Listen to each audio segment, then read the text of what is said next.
And just first of all, the march you're threatening now if no new elections are announced. What do you hope to achieve?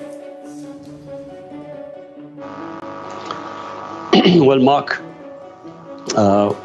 what every Democrat hopes to achieve from a peaceful protest, what I hope to achieve is to show the whole of the country that the people of this country want one thing: elections. They do not want a foreign imposed government where members of our party were bought by $1 million each, who was offered to them to switch sides, and then the government was removed.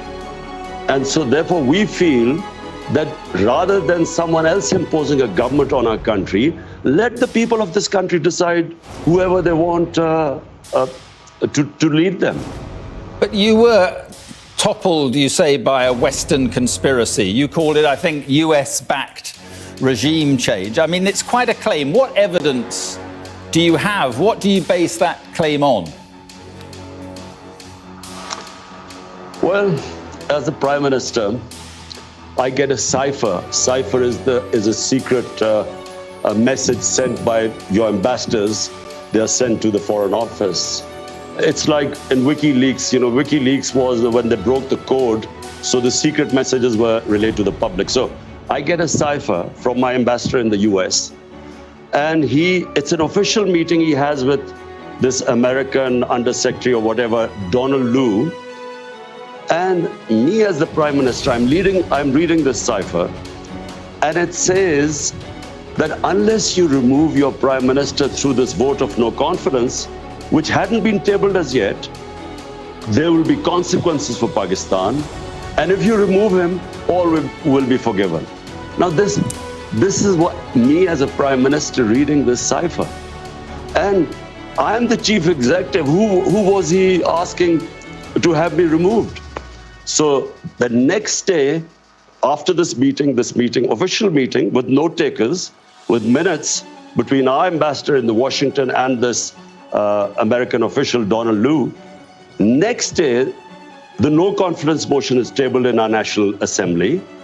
And then members of our party, which I told you were offered these huge sums to switch sides, they start leaving our party. Our allies leave our party.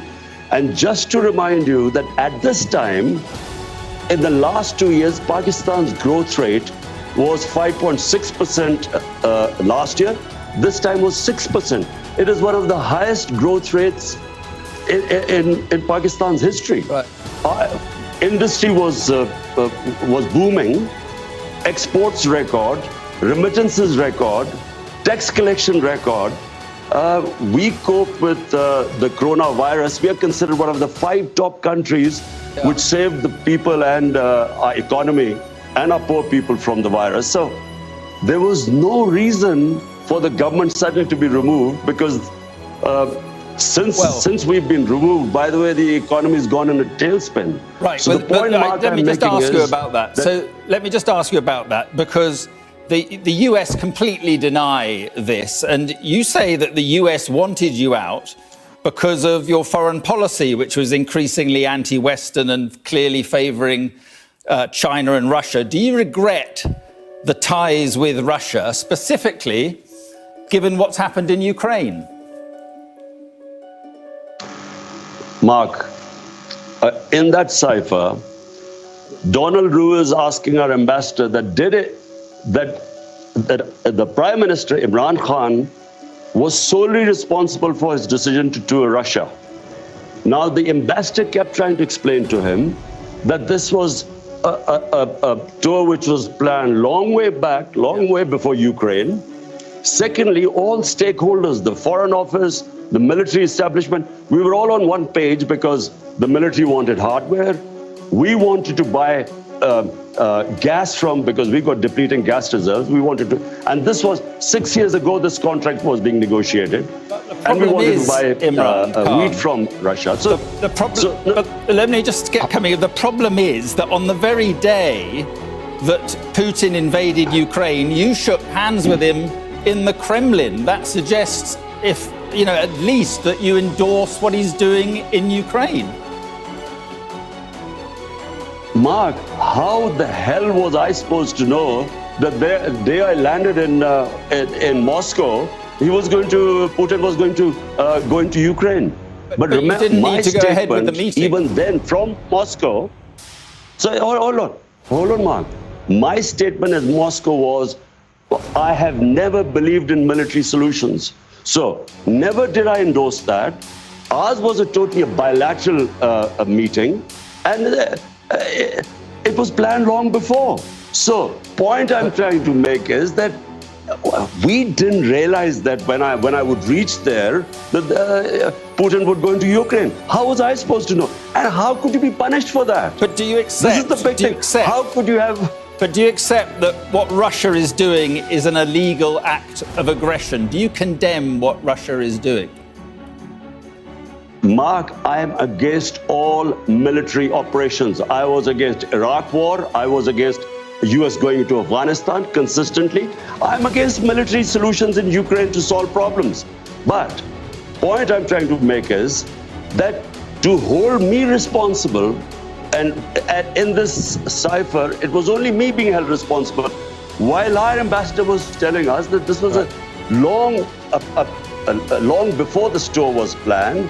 The purpose of going there were bilateral things we had nothing to do with. But even so, the problem is that the ties you have with Russia and China suggests that you went ahead with that meeting, that human rights are secondary to trade for you. Russia is waging a war on its neighbor, killing civilians. China has a terrible record on human rights, repressing the Uyghurs and other minorities.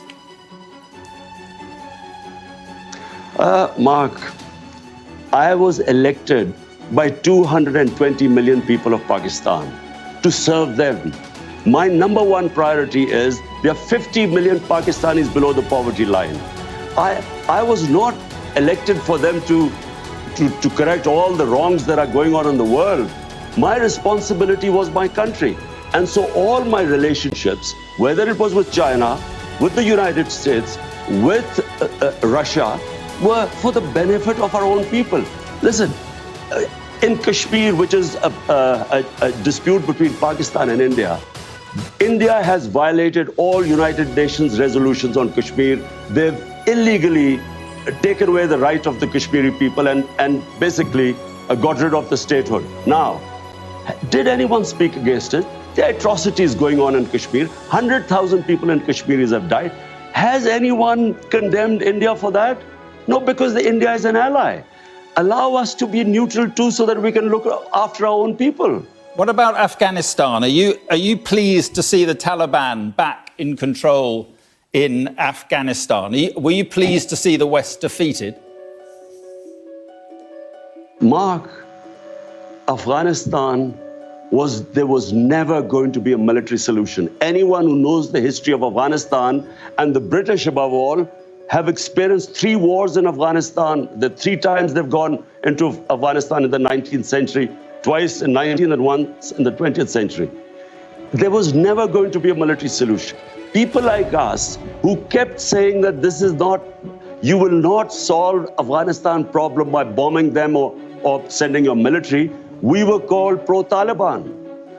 People like us were always talking about how would there be people in Afghanistan. For 40 years they've been suffering. But so at the end, you said, it's not whether you are in one, Mark, this is not a football match whether you're on one side or the other. It's trying, and when Afghanistan, when there are problems there, the country that suffers most is Pakistan. Because we already have 3.5 billion Afghan refugees there. But you said the chains of slavery had been broken in the country. What, when the Americans left and the British left, what did you mean by that? That was deliberate. It was deliberately distorted. I was speaking in Urdu. I was talking about getting rid of mental slavery. We still have the colonial education system with elite is taught in English medium. We had first time in our history had one syllabus for everyone, And I said that mental slavery is far worse than physical slavery. In that context, I refer to Afghanistan, where physical, they're fighting for their freedom. But what about the slavery of women, Imran? What about the slavery of women? Are you concerned that they seem to be going back on their commitment to allow girls back to school, and they're now insisting women cover their faces? Are you worried at all about what is happening there? Mark, I am not responsible or a spokesman for the Taliban. If there was any other solution, after 20 years of war, well, there should have been. You should have found some solution. But the fact is... But Pakistan has supported the Taliban. How? Who says this? Well, harboring Taliban fighters inside Pakistan. Do you know something, Mark? There is so much propaganda and ignorance about this whole Pakistan-Afghanistan situation. Pakistan lost 80,000 people. No country which supported the US in the war on terror gives as many sacrifices as we did. The only reason we lost 80,000 people was because we joined the US war on terror. Because the US was trying to find a military solution in Afghanistan where none existed, we were blamed. A country that gives sacrifices, we were blamed for the lack of success in Afghanistan. What is happening in Afghanistan has nothing to do with us. The fact is that a war in Afghanistan meant 5 million refugees at the beginning in the 80s.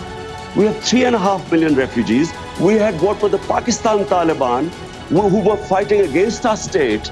We still have terrorism as a result of participating in the US war.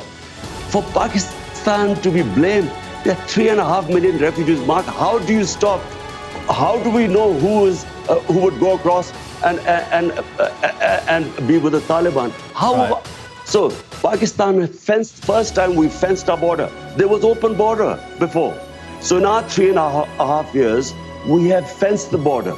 But please do not blame Pakistan. Pakistan is the collateral damage of Afghanistan. Okay. Just finally, on the elections you want, do you think that people power, you're talking about 2 million people, do you honestly think that people power can take you back to power? I'm not going to... I'm not showing the 2 million people coming out in Islamabad so I would get back into power. All we are saying is that there are two problems. One is that this is an imposed government through a regime change by Washington.